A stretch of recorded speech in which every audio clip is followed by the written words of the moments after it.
कीरति गान करे। आराधे पधारो मैया हो गई जुलाती। आराधे पधारो मैया हो गई जुलाती।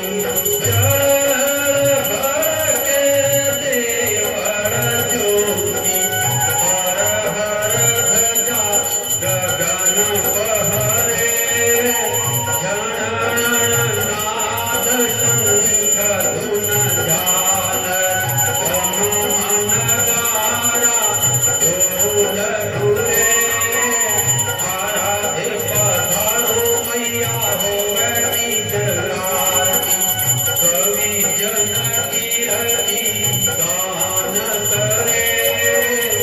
आराधे पधारो मैया हो गई जलाती। आराधे पधारो मैया हो गई जलाती। सुमरत को मस्ती साईं सेवक खानक दर्शन ठरे। राजा रंग भजे सब रैयत कर वंदन जयकार करे। आराधे पधारो मैया हो गई जलाती। कवि जन कीरति गान करे। आराधे पधारो मैया हो गई जलाती।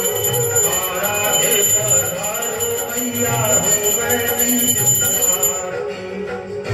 काटो कच जगत कल्याणी भजन किया भंडार भरे। महर करो माँ मोत्यावाणी तव कारू अरदास करे। आराधे पधारो मैया हो गई जलाती। कवि जन कीरति गान करे। जसोलई धनियाणी कुंवर लाल वनारी जननी